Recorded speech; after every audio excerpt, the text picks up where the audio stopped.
अस्सलाम वालेकुम, hello and welcome to sports room. मैं हूं आपका मेज़बान नजीबुल हसनैन। नाजरीन, आज पाकिस्तान हॉकी के लिए एक बुरा दिन कॉमनवेल्थ गेम्स में ऑस्ट्रेलिया से इबरतनाक शिकस्त का सामना करना पड़ा और हमारे 11 खिलाड़ी एक गोल ना कर सके, जबकि कैंगरूज ने 60 मिनट में 7 गोल कर दिए। इस प्रोग्राम में शुरुआत हम हॉकी के हवाले से ही करेंगे। परफॉर्मेंस पर, इस सूरत हाल पर बात करने के लिए साबिक गोलकीपर इमरान भट्ट हमारे साथ हैं। इमरान, बहुत शुक्रिया हमें वक्त देने के लिए। एक और शिकस्त, पाकिस्तानी टीम की खराब कारकर्दगी का सिलसिला जारी है। क्या कभी हम अपना खोया हुआ मकाम हासिल कर पाएंगे? देखिए, पहली बात तो ये है कि पाकिस्तान हॉकी को नज़र क्या लगनी है और खोया हुआ मुकाम हम कैसे वापस हासिल कर सकते हैं। मैं सिर्फ इतनी बात कहूँगा कि ये इस तरह खोया हुआ मुकाम वापस नहीं आना, क्योंकि पाकिस्तान हॉकी को मेहनत करनी पड़ेगी उन चीज़ों के ऊपर। हमारा जो स्ट्रक्चर है, जो चीज़ें हैं, उसके ऊपर हमने पिछले कई सालों से काम नहीं किया। हमने प्लेयर्स को फैसिलिटेट नहीं किया। हमने इवन जो डिपार्टमेंट्स बंद हो रहे थे उनको रीओपनिंग की तरफ नहीं लेके गए, बल्कि मज़ीद डिपार्टमेंट्स बंद होते गए। और एक मुकाम खोया हुआ वैसे ही हासिल हो सकता है कि आप हॉकी के ऊपर ज़्यादा से ज़्यादा काम करें, डिपार्टमेंट्स को रिवाइज करें और प्लेयरों को फैसिलिटेट करें। जिस तरह हॉकी लीग होने जा रही है, इस तरह की हॉकी लीग बहुत देर पहले हो जानी चाहिए थी, ताकि प्लेयर्स को उस बारे में जो है उस चीज़ों में प्लेयर्स को फ़ायदा होता। मुझे ये बताइएगा कि आपने स्ट्रक्चर की बात की, आपने सेटअप सिस्टम की बात की, आई अंडरस्टैंड दैट, लेकिन खिलाड़ी भी तवक्कुआत पर कॉमनवेल्थ गेम्स में पूरा नहीं उतर पाए।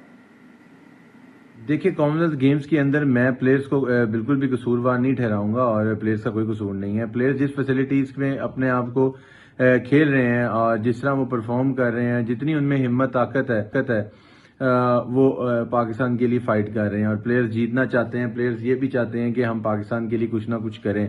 ओके, मैं इस मैनेजमेंट का हिस्सा रहा हूँ पाकिस्तान सीनियर टीम के साथ, तो मैंने उन प्लेयर्स के अंदर विल देखी है। आप अगर ओवरऑल उठा के देखें, पाकिस्तान का जो नया गोलकीपर है अकमल और अब्दुल्ला, मैं ये कहता हूँ कि ठीक है, वो टू यंग है और वो टीम का मैचेस भी नहीं इतने मिले।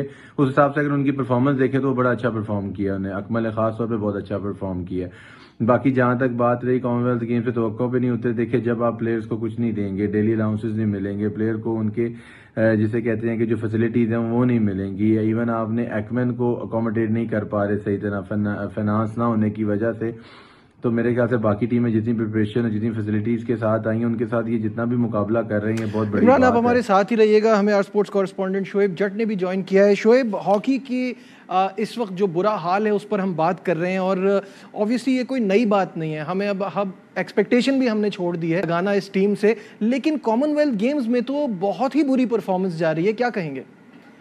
बिल्कुल नजीब, आपने सही कहा है कि अब तो ये मामला है कि जिस दिन पाकिस्तान टीम जीत जाती है उस दिन हम कहते हैं कि नई बात है। अब हार तो पुरानी बात हो गई है, बल्कि बहुत ही पुरानी बात हो गई है। और कॉमनवेल्थ गेम्स में आप देखेंगे, आप तारीख के महंगे तरीन कोच के साथ गए, आप जो है वहां पे जाके आपने क्या रिजल्ट दिया कि ऑस्ट्रेलिया के सामने तो आप बेबसी की तस्वीर बने हुए थे कि एक मरतबा आप जो है वो उनके गोल पोस्ट की तरफ नहीं जा सके। गालिबन 2 मरतबा बॉल जो है वो उनके गोल तक रीच किया, लेकिन कोई एक ऐसा अटेम्प्ट नहीं था जिसमें आपने कहा कि बस ये तो गोल हो ही गया। पैथेटिक परफॉर्मेंस है। अभी आपको जो है वो इमरान भी बता रहे थे, एक इसकी वजह यही है कि हम अभी तक ये जो जूनियर और सीनियर कॉम्बिनेशन का नारा बुलंद किया हुआ है, कुछ समझ नहीं आ रही। अभी आधा सीतर आधा बटेर वाला मामला हुआ है कि ना सीनियर जो हैं वो अब उम्र के उस हिस्से में हैं कि शायद वो पूरा गेम नहीं खेल सकते, लेकिन आप उनके साथ जब पूरा गेम खेलने जाते हैं तो वो हाँफ रहे होते हैं और यंगस्टर जो है वो बाहर बैठे होते हैं। तो जब तक जो स्मार्ट हॉकी है, मॉडर्न डे हॉकी है, उसमें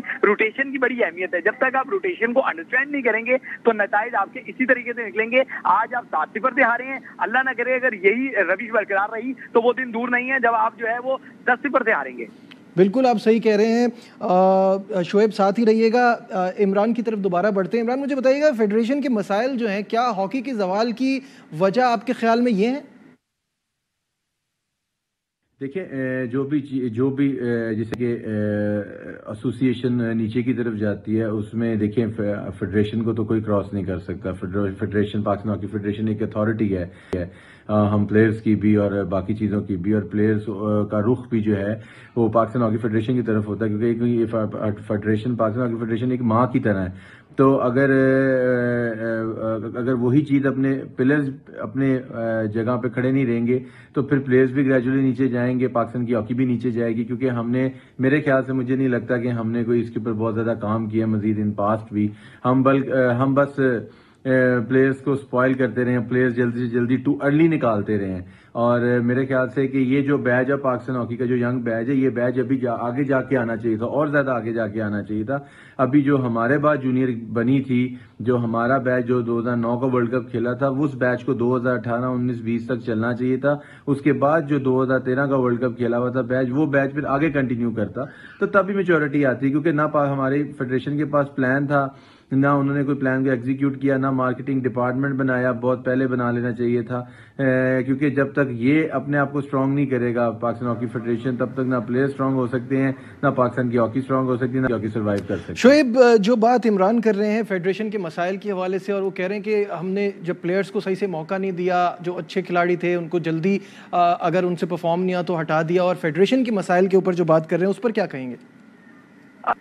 देखिए, मामला यही है, जिन्होंने हॉकी चलानी है वो भी जो है वो सही से नहीं टिके हुए, और जिन्होंने हॉकी खेलनी है वो भी इंतशार का शिकार हैं। तो जब टॉप टू बॉटम जो है वो आप मुंतशिर हो तो फिर यकसुई से काम कैसे कर सकते हैं, और जब तक आप फोकस होके नहीं खेलेंगे तो फिर आप गोल कैसे अचीव कर सकेंगे। यहाँ बड़ा मामला है, हर किसी को अपनी जगह बचाने की पड़ी हुई है, किसी को ये फिक्र नहीं है कि मैंने पाकिस्तान को बचाना है, मैंने पाकिस्तान को जितवाना है। फेडरेशन के हुकाम को देखें, वो अपनी सीटें बचाने पे लगे हुए हैं। पाकिस्तान हॉकी टीम के खिलाड़ियों को देखें, वो अपनी जगह बचाने पे लगे हुए हैं। पाकिस्तान हॉकी टीम की मैनेजमेंट को देखें, वो अपनी जगह बचाने पे लगी हुई है। कोई एक भी ऐसा नहीं है जो कह रहा हो कि चलो ठीक है मेरी जगह जाती है जाए, लेकिन मैं मुल्क के लिए कुछ अच्छा कर जाऊं। जब तक हमारे अंदर ये थॉट्स नहीं आएंगी, जब तक हम इस एम को लेके नहीं चलेंगे कि मुझे अपने आप को नहीं बनवाना, मुझे पाकिस्तान को बनाना है, तब तक सॉरी टू से पाकिस्तान ऐसे ही जो है वो इबरतनाक शिकस्त से दो चार होता रहेगा। अच्छा इमरान, मुझे एक बात बताइए, हम जब भी हॉकी के मसाइल पे बात होती है कि ग्रास रूट लेवल पे काम होना है, वहां कब काम होगा? देखिए, ग्रास रूट लेवल पे काम तभी हो सकता है कि जब एक स्ट्रक्चर बनाया जाए, और स्ट्रक्चर जिस तरह एकेडमीज होती हैं पीएचएफ की, उसमें प्लेयर्स आए, उनको अकोमोडेट किया जाए, एजुकेशन में भी अकोमोडेट किया जाए, उनको बाकी चीज़ों में भी अकोमोडेट किया जाए, तभी ग्रास रूट लेवल पे काम हो सकता है। एक जगह पे जब लड़के इकट्ठे होंगे, डिफरेंट एकेडमीज हों, डिफरेंट सिटीज़ के लोग एक एकेडमीज के अंदर बैठे हों, प्लेयर फैसिलिटेट हों, काम करें, तो तभी मेरे ख्याल से एक ग्रास रूट लेवल पे काम हो सकता है। अदरवाइज अगर आप ओवरऑल उठा के देखें तो ग्रास रूट लेवल पे हम हर बंदा टीम चाहता है कि मुझे सीनियर टीम मिल जाए, हर बंदा चाहता है कि मुझे सीट मिल जाए। तो अगर इस तरह काम करेंगे तो फिर ग्रास रूट लेवल पे कौन काम करेगा? एक्सपीरियंस ग्रास रूट लेवल से ही शुरू होता है, उसके बाद जो टॉप एक्सपीरियंस होता है वो ही जाके पाकिस्तान टीम में काम करना चाहिए।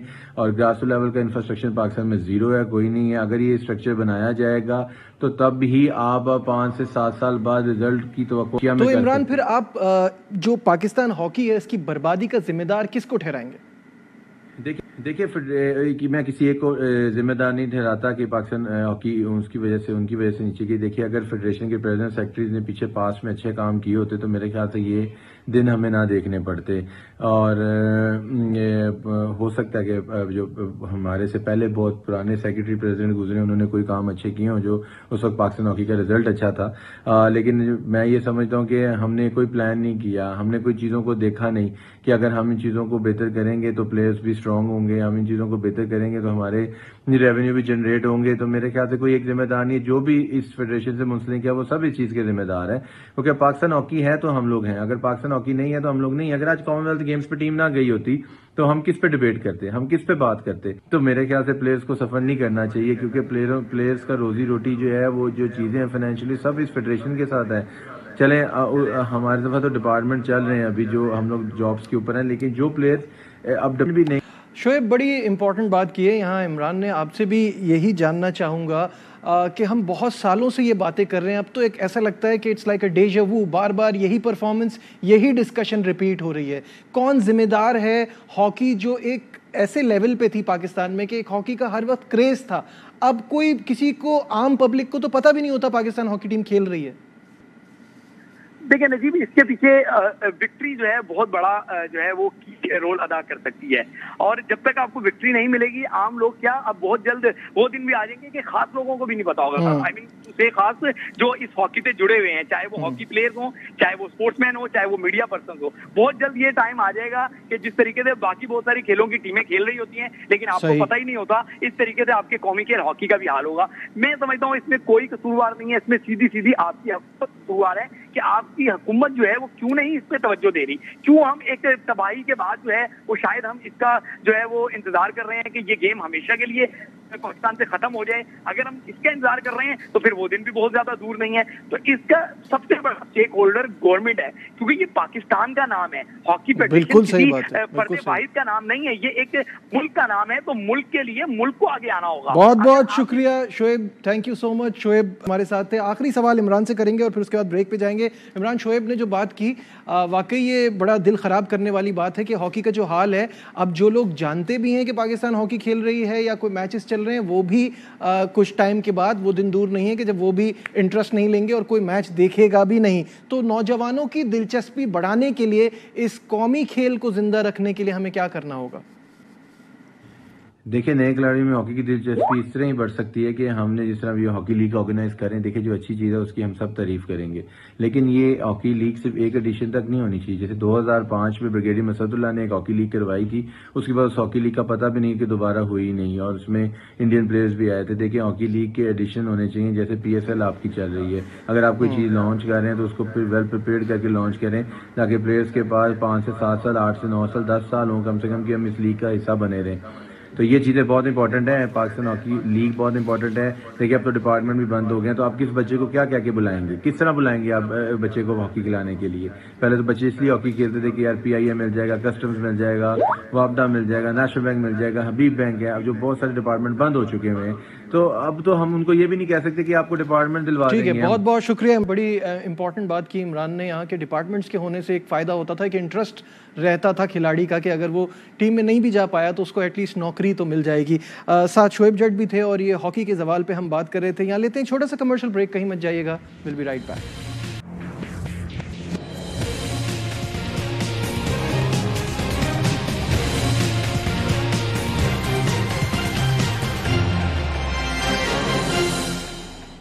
Glad to have you back once again in Sports Room. नाज़रीन, कॉमनवेल्थ गेम्स में मेडल जीतने की दौड़ और पाकिस्तानी इनायतुल्लाह ने माल्टा के एडम वेला को पिछाड़ दिया। इनायतुल्लाह ने फ्री स्टाइल रेसलिंग मुकाबले में 65 kg कैटेगरी में 10 पॉइंट से बर्तरी हासिल की, जिसके बाद वो क्वार्टर फाइनल में पहुंच गए हैं। सबकी नजरें हैं 86 kg कैटेगरी इनाम बट की फाइट की, जो कि स्कॉटलैंड के कैरी ऑन मिलन के साथ होगी। हमारे साथ इस वक्त स्पोर्ट्स कॉरेस्पॉन्डेंट शाहिद हाशमी साहब हैं, उनसे बात करते हैं। शाहिद साहब, अस्सलाम वालेकुम। जी वालेकुम अस्सलाम। शाहिद साहब, इनायतुल्लाह की भी बड़ी ज़बरदस्त फाइट रही, क्वार्टर फाइनल में वो पहुंच गए हैं, साथ में अब सबकी नज़रें इनाम बट की फाइट पर हैं, क्या कहेंगे?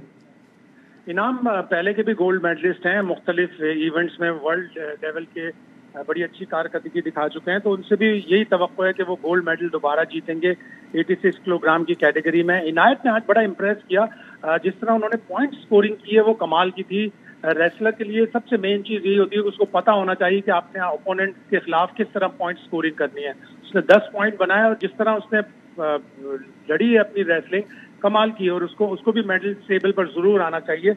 और बाकी भी देखें, अब ये इनाम बट की रेसलिंग बाउट की तरफ सबकी तवज्जो है। अल्लाह करे कि वो 3 बाउट जीते और फिर गोल्ड मेडल जीते। अच्छा शाहिद साहब, अभी 200 मीटर रेस में शजर अब्बास से भी काफ़ी उम्मीदें हैं, सेमीफाइनल है उनका, और क्या लगता है आपको किस से आपको मेडल की और उम्मीदें हैं?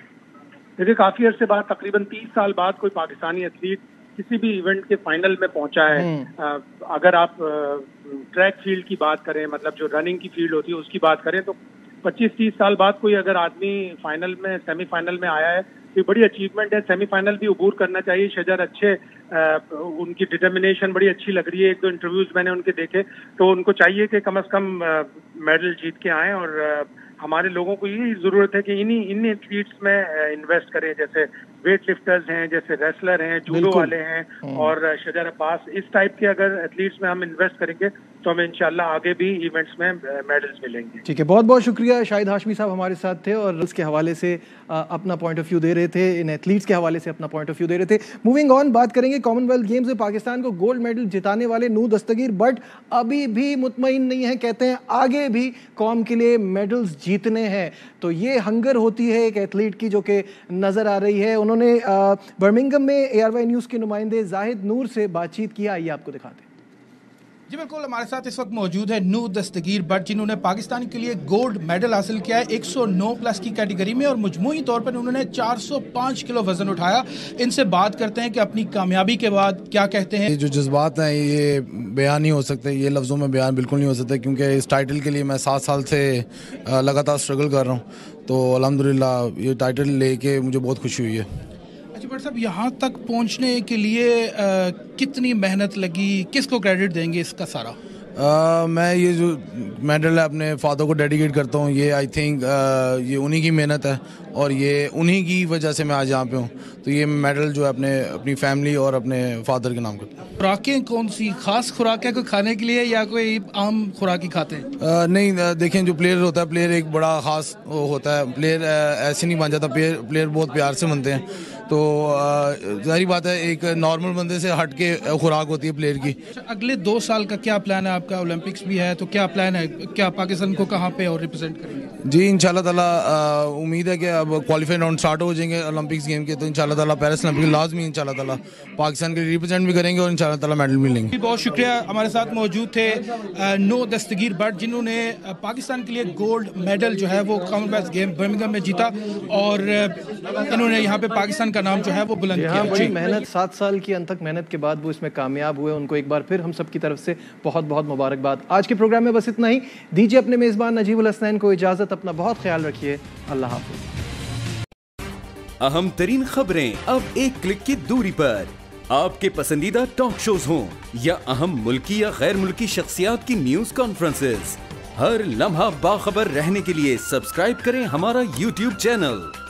मौसम की सूरत हाल हो या खेल के मैदान से खबरें, अपने मोबाइल फोन से मुल्की और बैनुल-अक़वामी अहम खबरों तक रसाई के लिए डाउनलोड कीजिए मोबाइल ऐप।